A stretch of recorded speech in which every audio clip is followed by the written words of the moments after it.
getting back to that model. That, you know, the county doesn't trust the city, the townships don't trust the commissioners, and it took the marathon scare to bring those people back into under one umbrella. You know, the idea that we're going to hire a community development foundation executive, you know, which was you, right?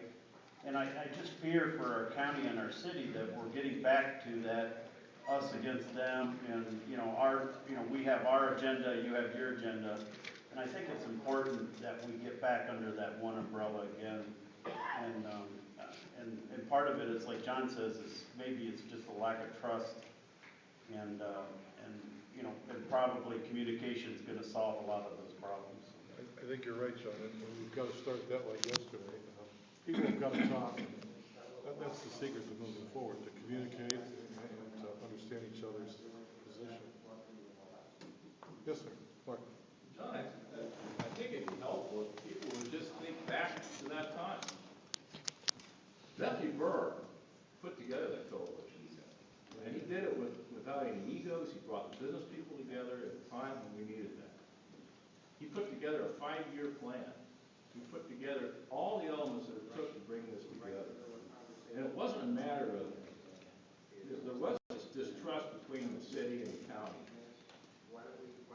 But when everybody started sitting down and talking to each other, and that's not what's happening today, you know. We don't have our city leaders sitting down and talking to the county. We don't have the county leaders sitting down and talking to the city. We don't have the township sitting down and talking to the city and the county.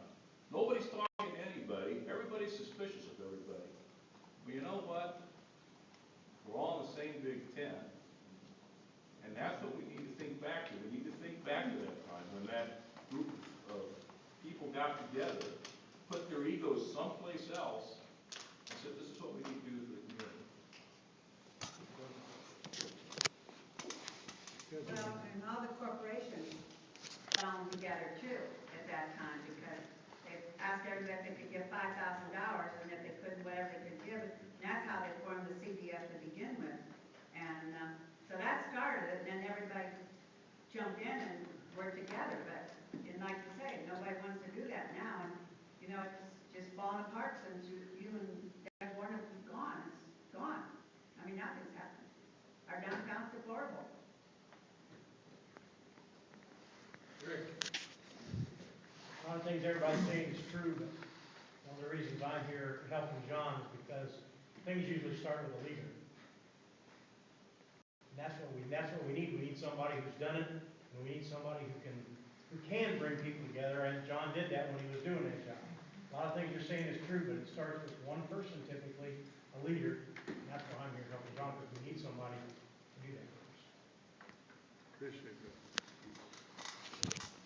Any other comments or? How do you talk about the concerns, especially from the farming community, about flood mitigation? They seem to have a pretty strong opinion on how that should be handled.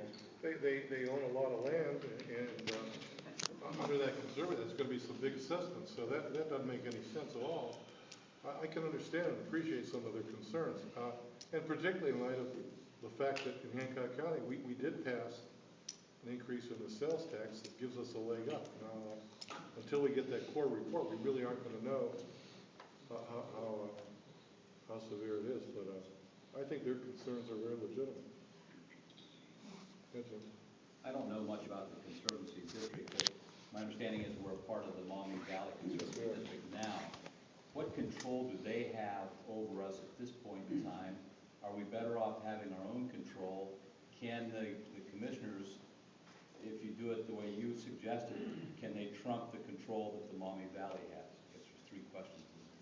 We could do whatever well, there's 2 options, and I think John alluded to it. One, we can opt out and probably jeopardize federal funding and just try to solve the problem as best we can.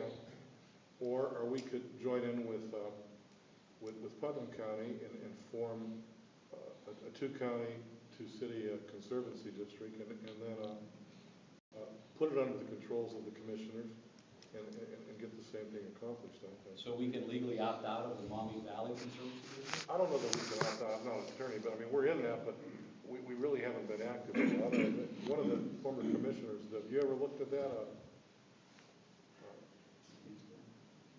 They're not doing anything that has to do with our issue. Yeah. You know, so they're not They going to wouldn't tell fight us it, I guess. what to do or what not to do Right. unless we ask them for their Right. assistance. It's sort of been a. They could if they decided to do something. Well, they made it very clear, unless we want to be, You're right, Jim. They do have the power Yeah. to do something. but they don't So have the would money. we legally be better to have our own where we would trump what they're doing? I don't know how that fits, but I'm just asking that, I posing think that it, question. I think it would, Jim, and I'll tell you, I think when the people in this county get together on whatever issue and work together, they can find solutions. And we did that with the Tall Timbers as an example. We didn't run down to Columbus. The banks stepped forward and they made us some good loans. They took a risk. City and county extended sewer water out there. We did it all within the community. We worked together, and I don't know why we couldn't address the flooding problem in that sort of a fashion. But I think at this point, we're committed, as John indicated, to try to work with the folks in Putnam County, because we solve our problem, and guess where it's going to end up? In Putnam County, and they're our neighbors, and we want to work with them. It's just going to have to be a matter of how they would want to raise their money.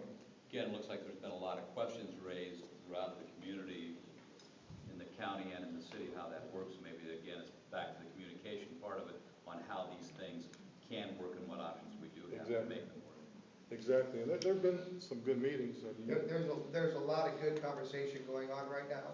It will be resolved because there's another option of doing it through the Port Authority, and they're looking for what will be the most fiscally responsible option for the community. And the bottom line is, because of the sales tax, has the front money right now.